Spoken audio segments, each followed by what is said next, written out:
enrôlement des électeurs à travers l'ensemble du territoire national après la première zone opérationnelle. C'est maintenant la deuxième zone opérationnelle depuis la fin du mois de février qui vient de finir tout justement. Et focus sur la province du Lualaba. Pour en parler sur ce plateau, nous sommes avec le coordonnateur de la cellule de communication du gouvernement provincial de Lualaba, Josué Moyumba. Bonjour et bienvenue. Merci.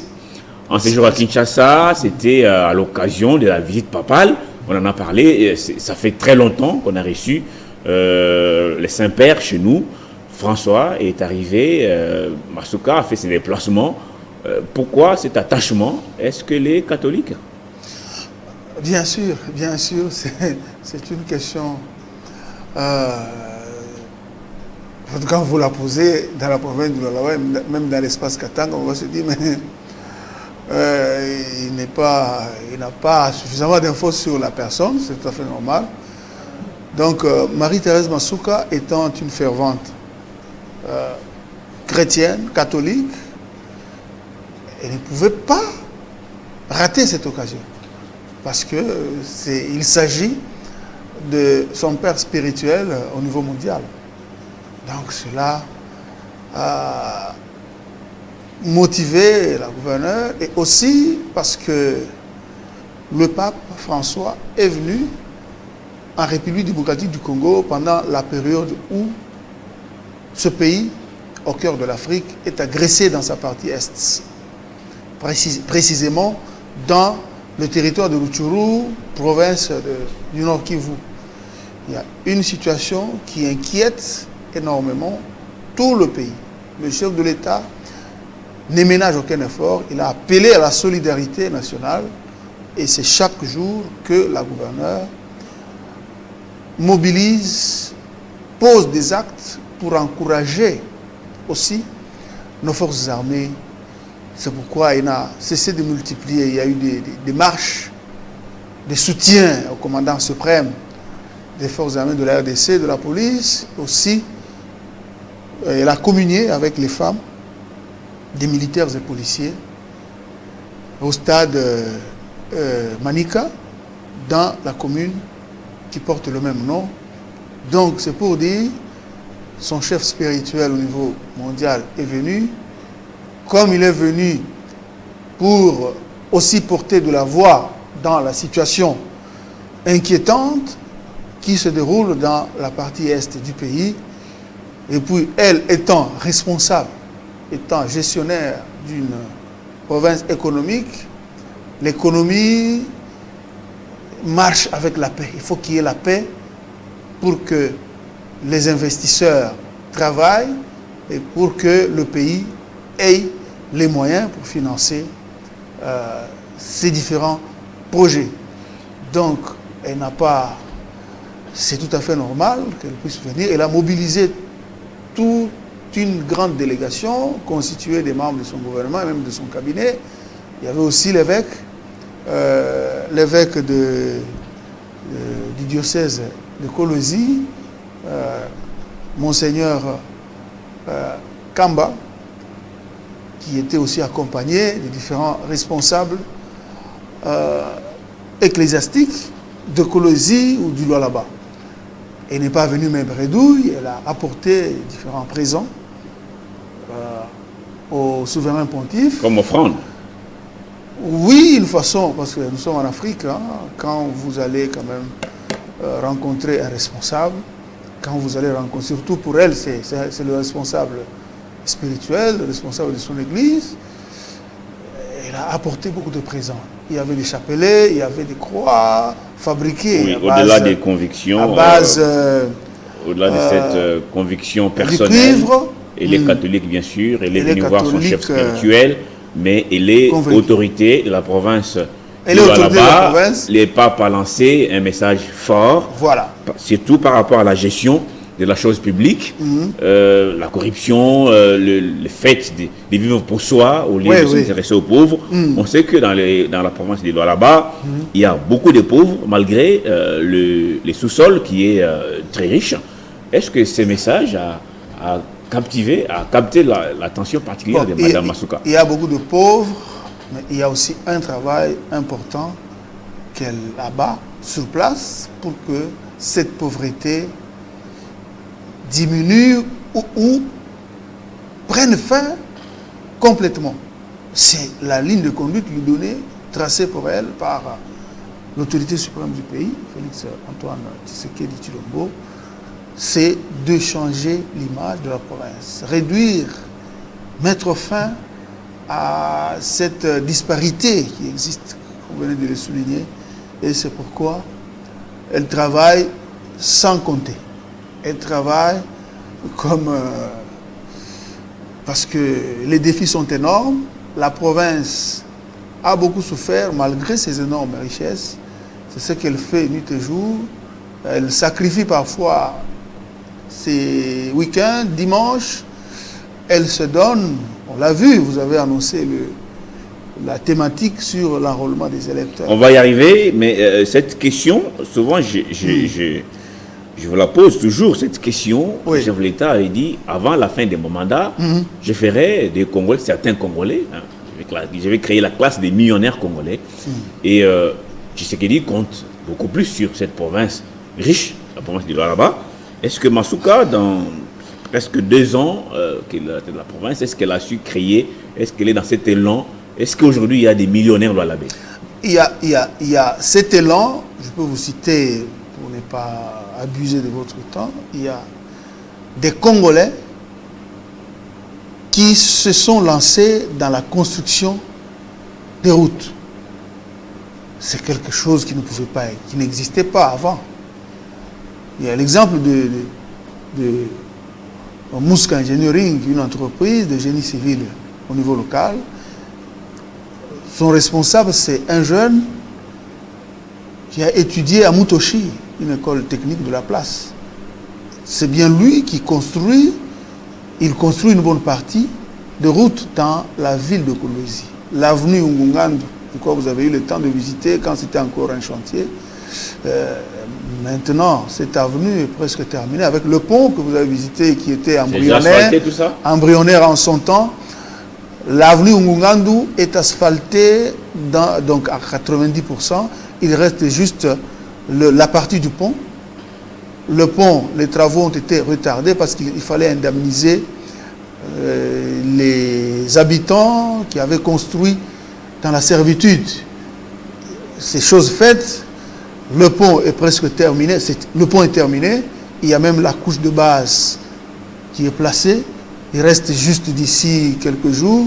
Ça va être asphalté pour déboucher donc quitter le quartier latin jusque dans le territoire de Muchacha, déboucher sur la route Kazembe, la route qui héberge la banque centrale locale, le gouvernorat, et le pavillon présidentiel, et aussi la résidence du chef de l'État, sans oublier la salle de spectacle en construction et aussi la salle village de congrès.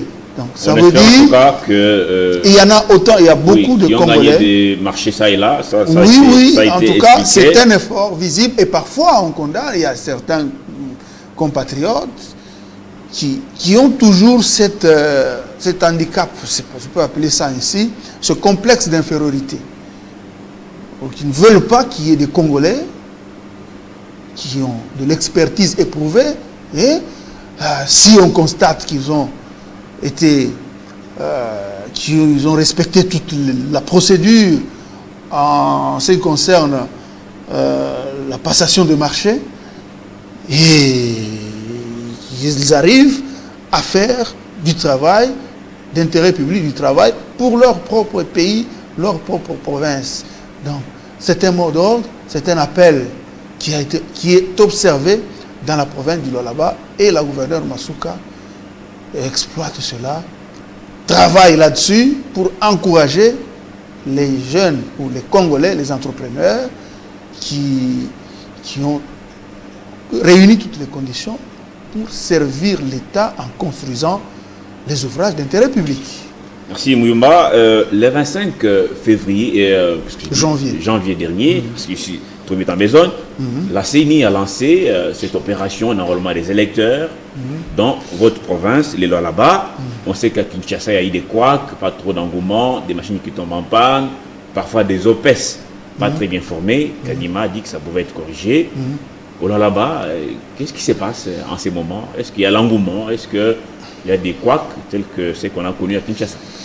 D'abord, avant le lancement, la gouverneure a passé presque un mois pour rencontrer, pour rassembler au maximum différentes couches de la population, parmi lesquelles les enseignants.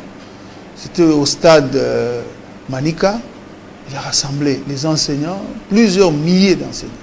Il a rassemblé les femmes de différentes confessions religieuses. Il a rassemblé les femmes de différentes formations politiques, notamment de l'UDPS, de FIDEC, et d'autres partis de la place. Donc il a fait un travail intense, un travail de taureau pour sensibiliser la population à aller s'enrôler loin, contrairement à ce qui se raconte, ce qui se dit par le camp, par l'opposition, pour dire que non, le chef de l'État n'a pas besoin, ne veut pas aller aux élections, le chef de l'État, patati patata. Ça veut dire, donc, dans la province du Lualaba, il y a un travail intense de sensibilisation qui a eu lieu avant le lancement de l'opération d'identification et d'enrôlement des électeurs le 25 janvier. Et même le jour J, le jour de lancement de cette opération, vous êtes sur les réseaux sociaux, vous êtes sur différents médias. En tout cas, l'engouement est total dans la province, dans tous les sites, que ce soit à Kolosi et dans le reste, dans les 5 territoires. En tout cas, l'engouement est de taille. La population est mobilisée pour aller s'enrôler parce que les élections approchent. La présidentielle et donc les élections de manière générale, la date fatidique approche à grands pas. Est-ce qu'il y a des couacs? Parce que c'est la grande question. Lancer, c'est bien. L'engouement, c'est pas mal. On a vu ici de l'engouement, des gens qui arrivent dans les bureaux de vote à 5 heures. Ils passent toute une journée, parfois, sans carte d'électeur. Il faut attendre la journée suivante. On répare à zéro jusqu'à 19h, 20h pour se faire enrôler. En tout cas, c'est organisé au c'est très, très bien organisé. J'ai même envoyé certains de mes collaborateurs. En tout cas, ils sont allés. Ça ne prend pas beaucoup de temps d'ailleurs. Quand vous êtes le premier à arriver dans le centre, vous êtes le premier à être servi.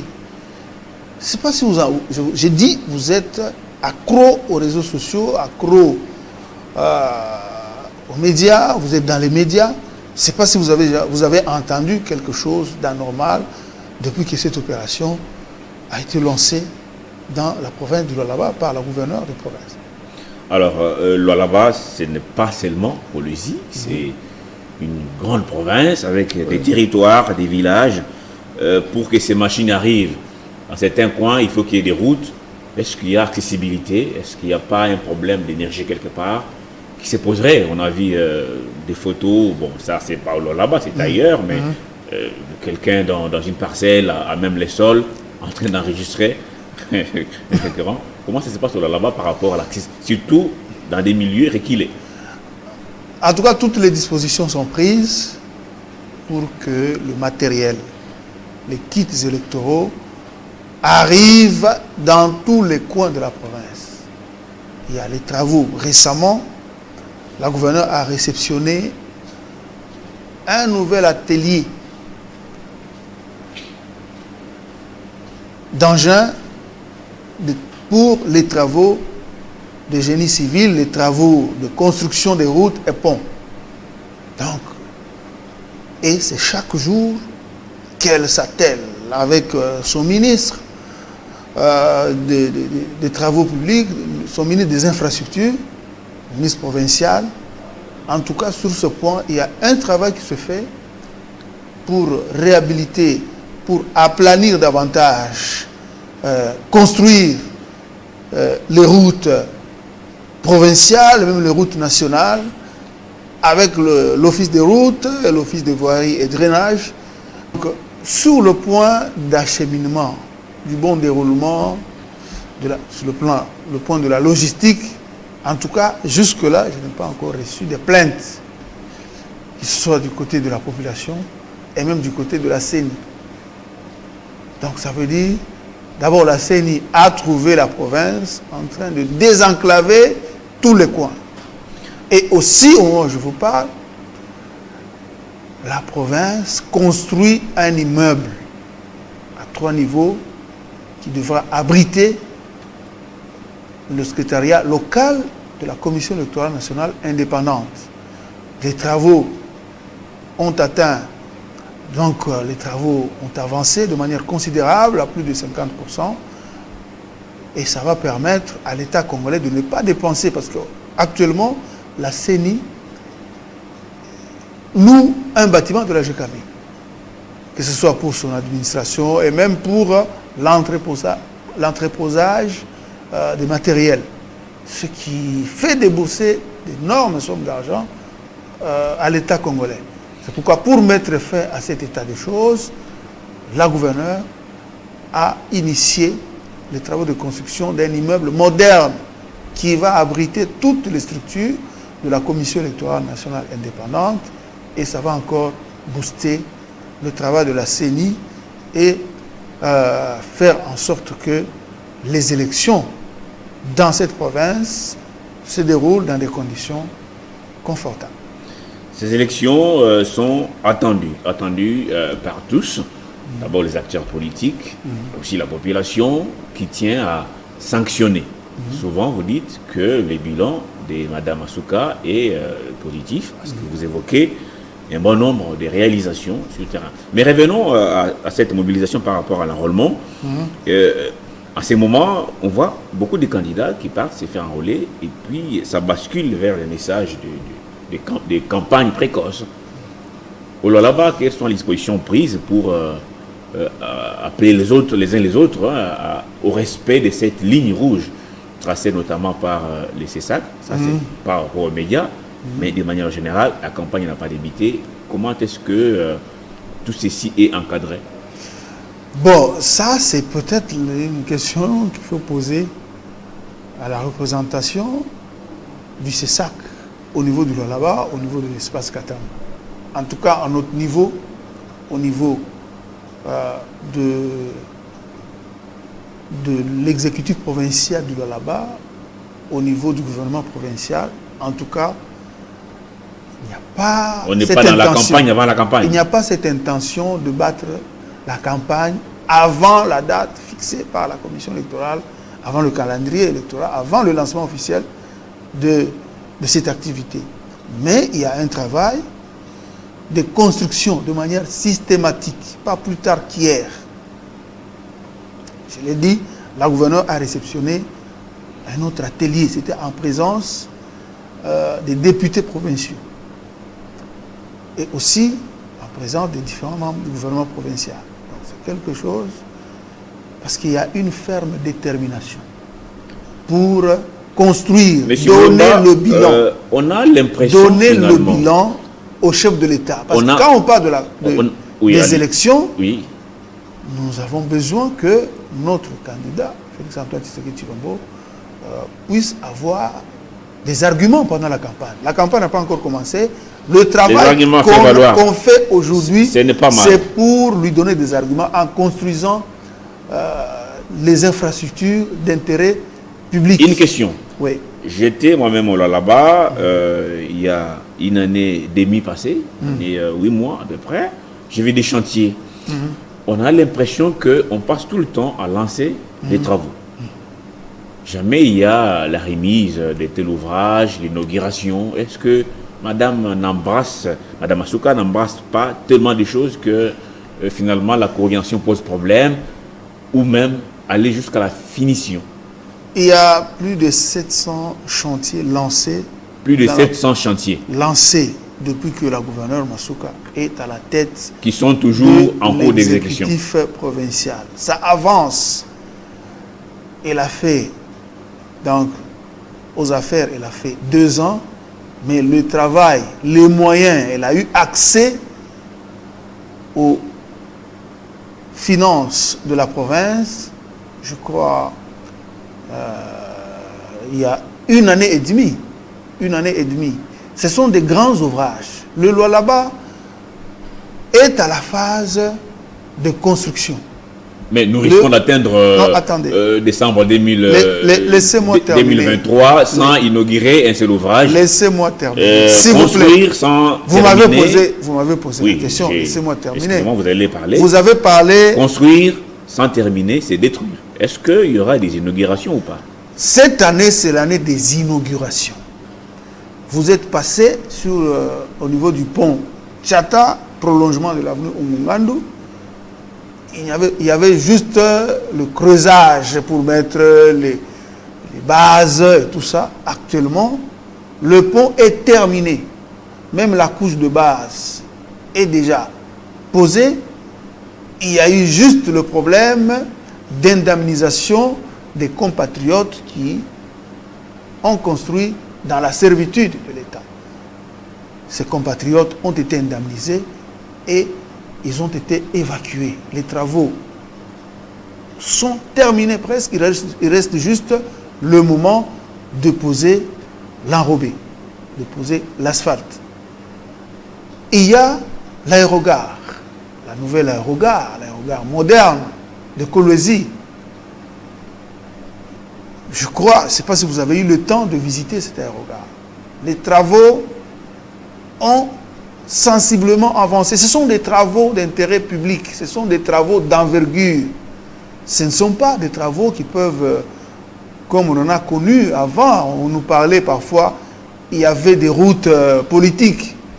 Des routes, après 2-3 ans, ça disparaît. Là-bas, ce sont des routes construites avec plus de 5 cm d'épaisseur. Donc, on veut faire des choses durables pour que ça honore la province. Il y a l'élargissement, par exemple, de la route nationale numéro 39. L'asphaltage a déjà pris fin. L'heure est à la construction des voies de canalisation. C'est pourquoi les travaux se font de nuit comme de jour. Les travaux de canalisation, ça avance aussi de manière considérable parce que c'est une route, c'est un espace, c'est un tronçon de près de 60 km. Et ça ne peut pas se faire par une simple claquette de doigts. Bien sûr, vous faites partie de la population, vous voulez que les choses aillent vite, mais il ne faut pas confondre la vitesse et la précipitation. Bien dit. Ça peut se faire. Oui, allez-y. Et si ce n'est pas bien fait, vous allez encore vous lever pour dire non. Comment expliquer vous avez lancé. Est-ce qu'il y a une date pour l'une des infrastructures, par exemple? Vous dites tel mois ou telle date, tel ouvrage sera inauguré, tel mois. Est-ce qu'il y a une date? Nous sommes au mois de février.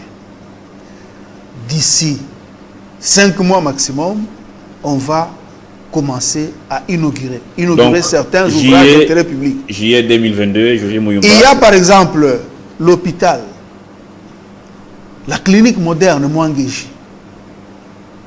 Ma dernière visite ici, quand vous m'aviez invité, donc les travaux étaient à 50%. Et au moment où je vous parle, les travaux ont atteint 70%. Vous voyez? Donc ça veut dire, cette année, c'est l'année des inaugurations. Vous allez vous fatiguer, vous, en tant que média. Bon, nous ne serons pas fatigués. Et aussi, nous viendrons faire le constat. Je peux vous dire une chose. Il y a ce qu'on vous montre comme lancement. Il y a d'autres travaux qui se font sans lancement. Par exemple, l'ISP Kolwezi. Donc, les travaux ont terminé presque. C'est quand ces travaux sont arrivés au niveau du finissage que nous avons rendu public, nous avons montré les images. Donc, il y a d'autres travaux qui se déroulent. On ne veut pas verser, parce qu'il y en a qui pensent que nous faisons de la démagogie. On ne veut pas verser, tomber dans ce piège. Il y a d'autres ouvrages dont vous n'avez jamais entendu parler de pose de la première pierre.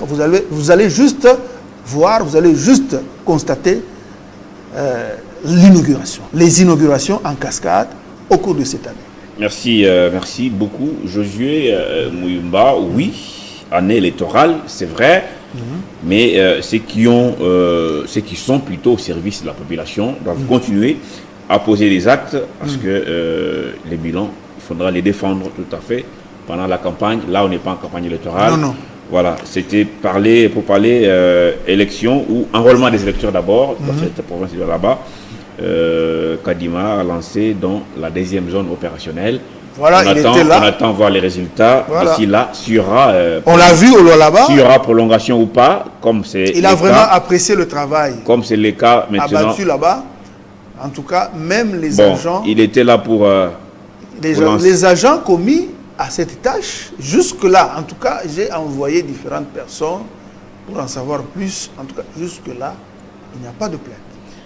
Merci beaucoup, José Mouyomba, d'avoir été le nôtre pour cet entretien. Merci, Crispin. Merci. Aux spectateurs qui nous ont suivis. Et je vous encourage, Télé 50, pour le travail que vous abattez.